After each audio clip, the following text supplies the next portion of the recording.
ያው ግብራውናን እየተባለ ይጠቀሳል ብዙ ጊዜ ገለጽ ራስን በራስ ማርካት ምናምን ማለት ነውና በስመ አብ ወወልድ ወመንፈስ ቅዱስ አሐዱ አምላክ አሜን። ውድ የብርሃን የዩቲዩብ ቻናል ቤተሰቦች ለዩቲዩብ ቻናል አዲስ ከሆናችሁ ሰብስክራይብ በማድረግ አብራችሁን ሁኑ።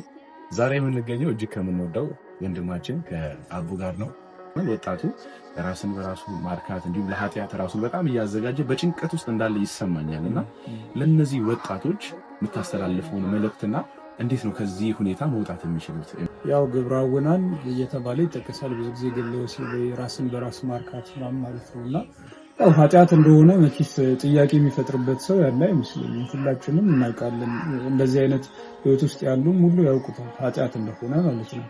ነገር ግን ደግሞ ይህ ኃጢአት ደግሞ ሱሱ ነው።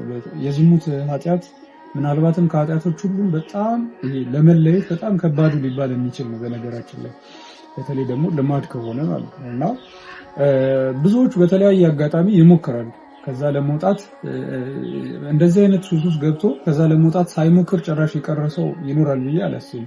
ሁሉም ይሞክራል፣ ለሆነ ያህል ጊዜ ያቆማል፣ ከዛ ተመልሶ ይገባል ምናምን ነውና ዋናው እኔ በእንደዚህ አይነት ህይወት ውስጥ ያሉ ሰዎች ቢያውቁት ብዬ የማስበው ነገር ምንድነው እንደዚህ አይነት ሱሶች እንዳልኩት ቀላል አይደሉም። በራሳችን አቅም ከነዚህ ለመለየት በጣም ይከብዳል። ስለዚህ ከኛ የበለጠ አቅም ያስፈልጋል ማለት ነው ከዚህ ነገር እንድንለይ። የኛ አቅም አልቻለም። ስለዚህ ሌላ ተጨማሪ ኃይል ያስፈልገናል ማለት ነው። ተጨማሪ አቅም ያስፈልገናል። ያ ተጨማሪ አቅም ያ ተጨማሪ ኃይል ደግሞ የእግዚአብሔር ጸጋ ነው፣ የክርስቶስ ኢየሱስ እገዛ ነው። ስለዚህ ከእንደዚህ አይነት ነገር ለመውጣት የመጀመሪያው መሰረታዊ ነገር በቃ ስህተትነቱን ማመን ነው፣ ኃጢአትነቱን ማመን ነው። ሁለተኛው ከዚህ ኃጢአት ከዚህ ስህተት ለመውጣት መፈለግ ነው። የትኛውም ነገር ፍላጎት ከሌለ በቃ ልትወጣ አትችልም። የትኛውም አይነት ሱስ መጀመሪያ የሚፈልገው ከዛ ነገር መውጣት ትፈልጋለህ ወይ? የምትፈልግ ከሆነ ደግሞ ብቻህን እንደማትችልም ማመን አለብህ። ያንተ አቅም በቃ ከዚህ ነገር ጥራሃል፣ ሲጀመር አልቻልክም። ስለዚህ እኔ አልችልም ሰው ጌታ ኢየሱስ ክርስቶስ እንዲያነሳ ጌታ ኢየሱስ ክርስቶስ እንዲያወጣ መጸለይ አለብን ማለት ነው። መጸለይ ብቻ ደግሞ አይደለም፣ ወደ ቤተክርስቲያን ቀርበን ንስሐ መግባት አለብን። ንስሐ የግዴታ አስፈላጊ ነው። እዛው ንስሐችንን ደግሞ እንደጨረስን ወዲያው በቶሎ ቅዱስ ቁርባን መቀበል። ቅዱስ ቁርባን ተቀብለንም ደግሞ በቃ አንድ ጊዜ ቆርባል፣ ንስሐ ገብታል፣ ቆርባል፣ ከዛ ወደዚህ ሱስ አትመለስም ማለት ነው አይደለም። የሆነ ሰዓት ላይ እንደገና ልትመለስ ትችላለህ። ስለዚህ ምን ማድረግ አለብን? ቅዱስ ቁርባን ቶሎ ቶሎ መቁረብ እንዳትመለስ ማለት ነው። ቶሎ ቶሎ ማለት ጊዜያት ሳይርቁ፣ ለምሳሌ በሳምንት አንዴ ሊሆን ይችላል፣ በሳምንቱ 3-4 ሊሆን ይችላል። በዚህ ቅዱስ ቁርባን መቁረብ እንችላለን። ነገር ግን እንደው ቢራዝም እንኳን በሳምንት አንድ ቀን፣ በ7 ቀን አንድ ቀን ማለት ነው። ሁሌ ሙድ እየተነሳን ቅዱስ ቁርባን ቶሎ ቶሎ ቅዱስ ቁርባን የምንቆርብ ከሆነ የዚህ የኃጢአት አምሮታችን ከውስጣችን እየቀነሰ ይሄዳል። ከዛ የሆነ ሰዓት ላይ ይሄ ነገር የሚያሳስበው አይነት አንሆንም ማለት ነው ጭራሽ። ልክ አሁን ለምሳሌ የዝሙት ሱስ ውስጥ ያሉ ሰዎች ለምሳሌ ሰውን ስለመግደል የሚያሳስበን የሚያስጨንቀን ኃጢአት ነው በፍጹም አናረገው ማለት እናውቀዋለን ማለት እናረጋለን የሚል ጭራሽም እንትኑ የለንም። ልክ እንደዛው ነው የሚሆነው በቅዱስ ቁርባን። ልክ ህይወታችን ሲጠናከር ይሄ ራስን በራስ ማርካት የሚባለው ኃጢአት ጭራሽ የማናስበው እና የምንጸየፈው ነገር ነው የሚሆነውና እዛ ደረጃ ላይ ግን የምንደርሰው በእግዚአብሔር ጸጋ ነው። ስለዚህ ክርስቶስ ኢየሱስን ጸጋ ልንሻ የግድ ያስፈልጋል። እሺ ወንድማችን በጣም ነው የምናመሰግነው። መጨረሻ ላይ የምታስተላልፈው መልእክት ይኖራል?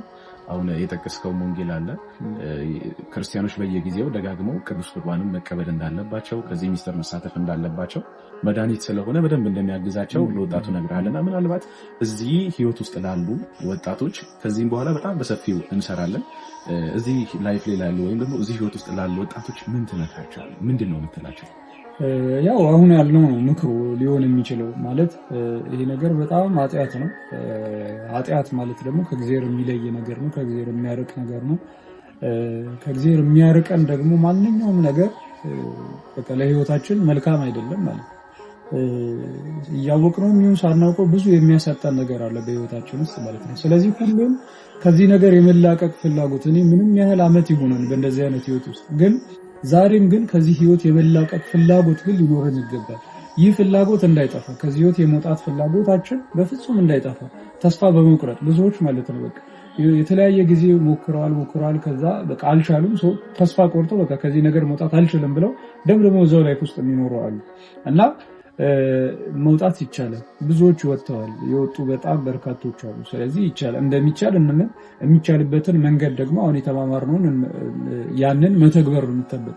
ስለዚህ ያን ከተገበር እንችላለን። ከዛ በኋላ ይህ በቅዱስ ቁርባን እየበረታን ስንሄድ ከጥቃቅን ወደዛ ሀሳብ ሊወስዱን ከሚችሉ ነገሮች መራቅ ነው በቃ። ከዛ በኋላ ማለት ነው ገና ሀሳብን ገና በልጅነቱ መግደል ማለት ነው። ልክ ለምሳሌ የሆነ ወደዛ አይነት ነገር ሊወስደን የሚችሉ ነገሮች እናውቃቸዋለን አይደል? ሁልጊዜም እነዛ ነገሮች ናቸው የሚወስዱት።